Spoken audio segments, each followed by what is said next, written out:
Welcome to Recap Mystery. The first episode starts by introducing us to Arisu, an irredeemable gamer who is stuck in front of his computer screen. His brother walks in and scolds him about an interview he set up for Arisu, but he didn't even show up. He tells Rijua that he is a parasite in this house. Arisu says that if that's so, he will leave. Indeed, he leaves his house and texts his friends, Karube, who just got fired because he was macking out with his boss girlfriend, and Chota, who just skipped work for today. When they get together, they talk about a hypothetical zombie attack. Karube says that Arisu would be the one to survive it because he is smart. He furthermore tells him to stop hanging out with them and go do something with his life. Although the mood is ruined for a couple of fast seconds, Karube gets Arisu on his shoulders and runs in the crowd. Chota takes pictures of Arisu to celebrate his first day of independence, but since they are in the middle of the road,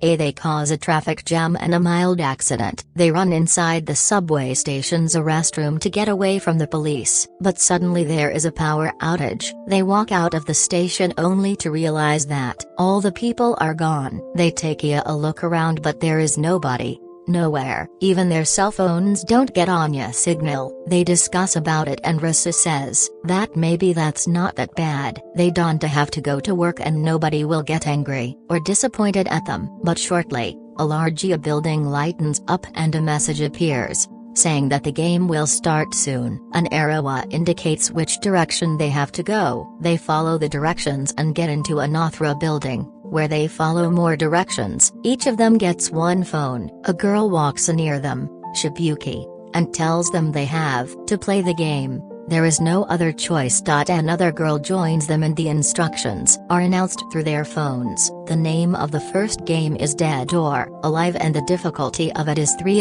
clubs. To clear the stage, they have to pick the right door into the given time frame, which starts from 2 minutes and constantly reduces. In the first room, the girl opens one of the doors and she is killed since it's the wrong one. In the second room, Karube mans up and is lucky enough to choose the correct door. In the next room, the group fights about what the should do and who should open the next door and risk his or her life. Arisu puts his observation skills to work and they clear the game. When they walk outside the building, they see a 3 of clubs card laying on a table. They receive a notification on their phones that they have been granted a visa for 3 days. A man appears and tells them his visa expires today and he doesn't want to play anymore. A laser beam kills him. Shibuki says that they have to keep playing if they want to live. The first episode ends with a girl, Usagi, standing on a rooftop and watching a sky full of ready-to-kill lasers. Episode 2 starts by giving us a sneak peek into Usagi's past and present here going rock climbing with her father. Then, we are taken back to Tokyo where Chota tells Arisu that electronic devices don't work but old-fashioned radios work on some frequencies. Later, a group of 4 is enjoying a meal together. Karube asks Shibuki where she was when the incident happened. While talking, Shibuki reveals that she has played yet another game before she met them. Karube blames her that she must have used the other players as bait and she replies she did what she had to do to survive. Arisu comments that it is weird how they got into the game just yesterday but Shibuki was brought in some days ago. They speculate that and Arisu adds that there must be a game master who has organized this whole game. Shibuki says that they might be inside a virtual world, similar to the real one, while Chota says that this might also be a work of God himself. Chota has burnt his leg in the first game and he is in pain. Arisu and Karube decide to join another game to earn some more time and maybe find a doctor or discover something new about the game. They do so and find themselves in a group of 10 people. Usagi is one of them. The game will be tag and the objectives are to avoid being tagged by the one who is it and find and touch a secret symbol which is hidden somewhere. The time they get is 20 minutes. The game starts and the tagger apparently is a tall man with a horse mask and an Uzi, walking around and shooting people. In the meantime, Shibuki seduces Chota and tells him they need to work together to stay alive. Back in the game, The tagger has killed the half of the participants. The remaining Oneza agree to work together to take him down. Arisu and Usagi will search for the symbol while the others will eliminate the tagger. Karube and 2 other players fight with the tagger while Arisu figures out where the symbol is. He walks into a room but there is a Nothra guard there. Furthermore, to clear the game, there must be 2 players present to push 2 different buttons at the same time. While fighting the guard, Arisu shouts for help. Usagi climbs from floor to floor and reaches him. They take the guard down, press the buttons and clear the game. Karube and another player, Aguni, have taken the tagger down. Both the tagger and the other guard are killed through a collar they wear around their necks. Karube sees the tagger's phone and it says game over. The guards have been forced to play the game just like them. Karube hears some chatter on a radio communicator. He picks it up from a dead player's pocket, who was friends with Aguni, and listens to a male voice saying that the answer is now in their hands. The voice says Thea should return back to the beach. Karube turns his head around and Aguni is gone. And that marks the end of episode 2. In the beginning of episode 3, we see Rijua feeling guilty about the dead guard in the room. Usagi tells him that they will have to do anything to survive. Arisu and Karube return home to Chota and Shibuki and tell them about the radio and the beach. They number 3 beaches that are near them and think of going there. Shibuki says that Chota can't walk and, in addition, her visa and Chota's visa end today. Karube says they will join another game today to extend their visas and then search about that beach. Later, they join a game and enter a themed garden. Standing in front of a couple of stands, Thea instructions say they can use any weapon they like from the ones laying in front of them. They need to also wear the goggles on their heads. The difficulty is 7 of hearts. They comment that hearts are the worst because they have to play with each other as a hearts and additionally the number 7 is quite high, hence pretty difficult. The game is hide and seek. One of the players will be assigned as a wolf and the other 3 as lambs. In the end, the one assigned as the wolf will be the winner of the game and survive while the others will be killed by the machinery fastened around their necks. Therefore, the lambs are the ones that need to chase the wolf. Chota is assigned as the first wolf and they soon realize that the role of the wolf is passed upon another player when they lock their eyes to each other while trying to figure out what to do. The role of the wolf passes from Chota to Rijua and from Arisu to Karube. Eventually, it passes from Karube to Shibuki. When she is the wolf, she starts running in order to hide and survive. Arisu and Karube get to her and Arisu gets it to be the wolf. He runs away and hides, trying to remove the goggles from his head but he can't. The team is divided both physically and emotionally and Chota prays to God for help while they hurt each other with harsh words. After a few moments, they start remembering all of the beautiful moments they have spent together and they actually remember they are good friends. Arisu wants to quit the game and give the wolf role to someone else, but now, the others hide from him. When there are only a few seconds left, Karube reveals himself but doesn't look Arisu in the eyes. The time is up and the chips explode, killing Karube, Chota and Shibuki. In episode 4, we get to spend some time with Usagi and follow her through her daily routine. On a rainy day, she stumbles upon Arisu, who is laying on the road and wants to die. We are taken back to Usagi's past, when she used to climb to mountaintops with her father. She tells her father that this is the only place where she feels like herself. But a scandal breaks out involving her father and he disappears. Back to present, Arisu wakes up in Usagi's turf and asks her why she saved him. He wants to die, just like all of his friends. Usagi tells him that she knows how that feels because she has gone through it herself when she lost her father. Eventually, she convinces him to not let his visa expire and to participate in a new game. The following game is going to take place in a tunnel road. Arisu and Usagi get into a bus and they find 3 other players sitting in it. They tell them they have cleared 4 games together, and they work as a team. They receive thorough instructions, and the name of the game will be Distance. The players will need to reach the goal destination safely and endure the trial. They try to start the bus, but it has no fuel, so they need to go on foot. One of the other players, Takuma, has sprained his ankle and he can't run. He tells his friends to go and he will stay back. The 4 other players start running for some miles, until they stumble upon a panther. The panther hunts them down and gets to a player called Raisin. The panther eats him, but the others escape. On their way, Arisu sees a motorcycle that he knows runs on diesel. He says the bus back where they started may also work since it doesn't have any electrical circuits and, thus, it will not be jammed. He tells Usagi and the other player, Yamane, to run and he will take the motorcycle back to fuel the bus and save Takuma. Usagi and Yamane run forward and they reach a dead end. They chat for a while but soon realize that the concrete behind them is going to break and water is about to flood the tunnel. They start running but water soon catches up with them and swallows Yamane. Thankfully, the bus approaches near Usagi and she hops in before the water kills her as well. The bus has been turned over its side. When the 3 remaining players climb to the top of it,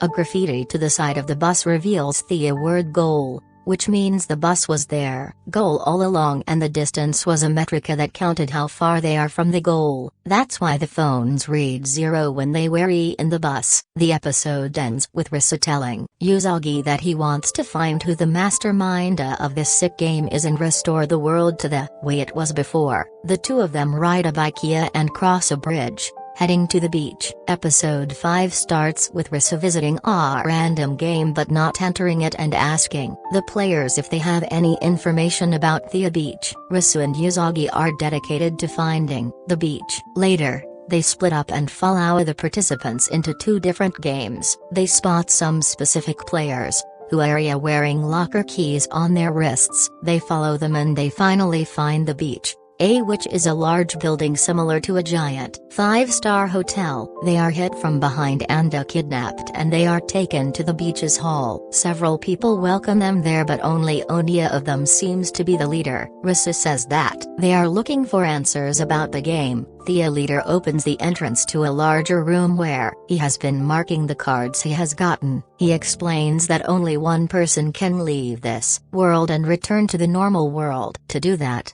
A1 has to gather all the cards that the game rewards the players with. But since that would be impossible for one single person to achieve, they united for that sole purpose to gather all of the cards and send someone back to the normal world. The beach has a tier system incorporated and each player is given points for the cards they bring in. In addition, the beach has 3 rules. 1. Wear a swimsuit wherever you go. 2. All cards earned by the members belong to the beach. 3.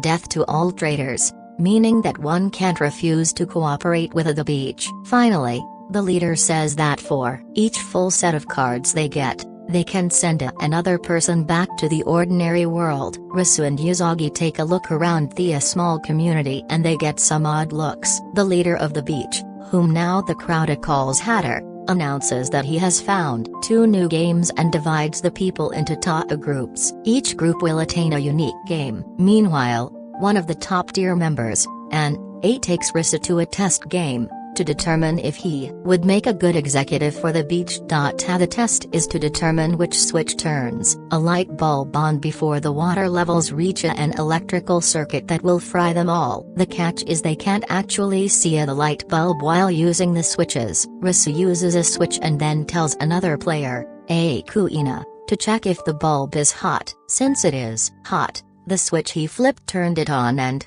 hence, he has the answer and clears the game. Risu returns back at the beach and he meets with a Usagi. Moments later, Aguni and his crew walk in, heavily armed. Kuina tells Risu that these are the militants of the beach, and warns him to stay out of their way. Risu and Aguni have a confrontation but Hatter walks in and puts an end to it. He calls a meeting with the executives and tells Risu to join as well. In the meeting, He says that figure cards have not appeared anywhere, so they are probably not a part of the game. The only card they are missing now is the 10 of hearts. He also says that his visa will expire soon and he will join the next game. The episode ends with Hatter calling Arisu for a drink and telling Hima that heroes are born out of a great sacrifice. Episode 6 starts with Usagi banging on Arisu's door and waking him up. As soon as he's up, Arisu says that they need to gather information. He starts talking with various people seeking for answers. At some point,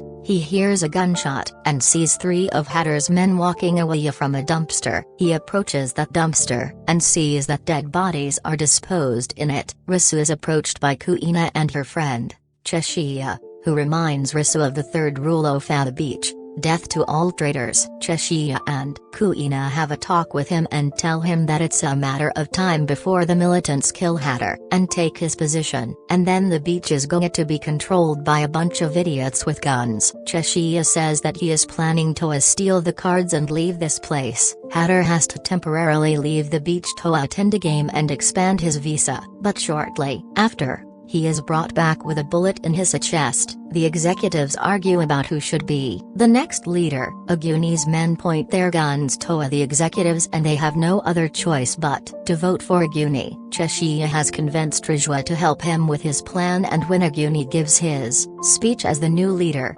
Cheshia guides Arisu to the leader's room. He tells him the code to open the safe and get the cards, but the code is wrong, and as it appears, Cheshia has set Arisu up. Arisu is restrained onto a chair and they tell him that his visa is running out of time, and he can't do nothing about it. They leave him there to die when the laser drills his head. Usagi is also arrested and mistreated. Cheshia returns back to the leader's room and steals the cards. He is ready to flee from the beach and has a short talk with Kuina, who tells him that he should be feeling guilty about setting up Arisu. However, Cheshia realizes that he can't leave because the beach has been turned into a game arena and the lasers will not allow anyone to get past the exit. The monitors and the speakers announce that everybody has to report to the lobby for the game. Everyone gathers to the lobby except Arisu, who is tied up. The people get their phones and suddenly a woman is lying dead on the floor, with a knife through her chest. Episode 6 ends with the announcement of the game and its rules. The game is called Witch Hunt and the objective is to find the person who murdered that woman, and burn them into the fire of justice. The time limit will be 2 hours. The beginning of episode 7 is action-packed. The people put the blame on the girl who used to be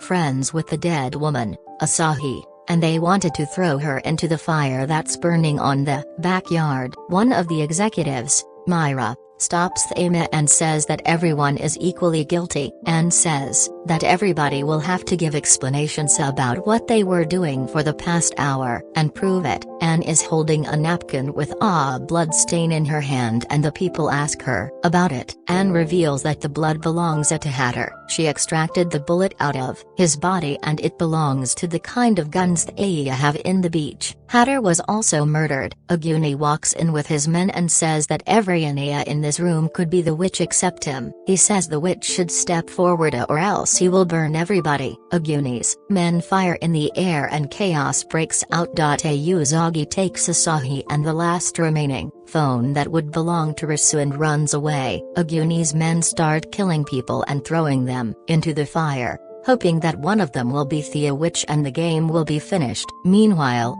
Usagi meets with Tata, who they've known since the tag game, and they form an alliance together. At the same time, Kuina and Cheshia are observing the action through the cameras in a control room. Kuina sees Anne searching for something in a room and soon joins her. She asks Anne what is she doing, and Anne tells her she is looking for a chemical substance to apply on the knife and hopefully find some fingerprints on it. She reveals she used to work in the forensics before she got here. Onya of Aguni's guards, last boss, gets in the way. Kuina tells Anne to go and maybe she can clear the game while she deals with this guy. Anne leaves and Kuina starts fighting with last boss. While fighting, They share their backstories. A last boss used to be a blogger who never got the attention he wanted and found an opportunity to be someone new when this new world emerged. Kuina was a boy who used to practice karate with his father, but one day,